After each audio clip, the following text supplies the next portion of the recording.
De aanroende wedstrijden van Cambuur kunnen je alle keer naast elkaar lezen. Tjen Den Bosch, RKC en ook juist het Fortuna Sittard is het begin net eens raar en binnen de eerste kansen voor de Ljouters. Maar daarna zakken de ploeg 4 voort en liet het hem zelfs de cheese van de ballen eten. Fortuna Sittard strijd het nog voeltje in degradatie en had de laatste weken aardig wat punten pakt. Action Cambuur krijgt het er mogelijkheden voor. Dit is Di Lallo, mooi schot en de prima redding van David Meul. Maar een wasscoring is het net voor de Ljouters.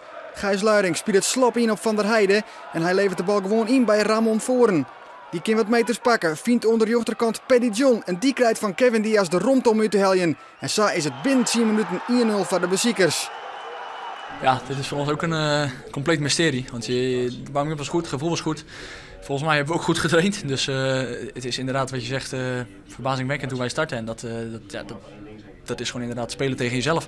Ja, misschien willen we wel te graag. Ik weet niet wat ik bedoel. We spreken voor de tijd, spreken allemaal dingen af. En je ziet ook, ik bedoel, heel veel mensen worden, zeg maar, die worden boos of die irriteren zich aan elkaar. Maar dat is puur omdat ze het wel willen, maar het lukt gewoon niet echt. Toch beziekt Cambuur het en hij wil, maar echt grote kansen blijven uit. Dit is Alexander Prent, die is 1 man voorbij en gaat dan op ziek naar de penalty, maar hij krijgt hem net. Want skiesjochter Guzobujuk zocht neer in de overtreding van Ribeiro.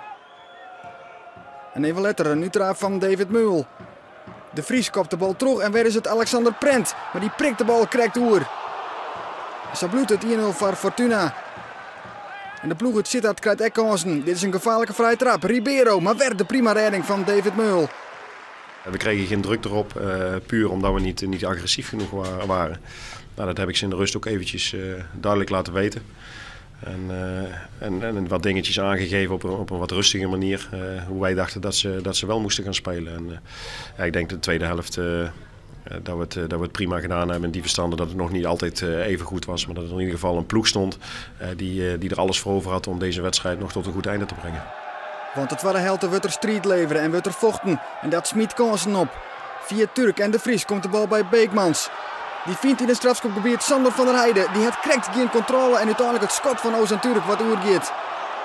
Dat zat binnen de eerste kansen niet, het waren helden van Cambuur. En even later werd Ozan Turk vrije trap. Bal wordt losritten, toch windjes en dan de rebound van Gijs Luiring. Hij zit op het goede plak en dan is het 1-1. De huurde vrije trap van Ozan Turk, daar had windjes al mooi te mooi. En Gijs Luiring is alert.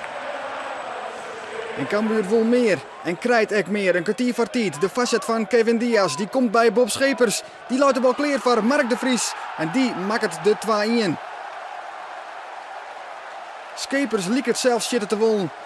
Maar wat geluk komt er bij de Vries. En dan is de opluchting groot, ook bij Arts en de Jong. Invaller Reza Goganiat kan dan de beslissing brengen. Hij krijgt de bal van Schepers. Hij dacht haast alles goed, maar het schot komt op de lotte. Maar Cambuur wint wel met 2-1 en is zo goed als wis van de play-offs. Nou ja, kijk, qua doelsaldo, qua punten zou Dordrecht nog bij je kunnen komen. Maar qua doelsaldo halen ze dat van zo lang als ze leven niet meer. Dus in principe gaan we ervan uit dat we nu geplaatst zijn en kunnen we rustig naar de volgende wedstrijd werken.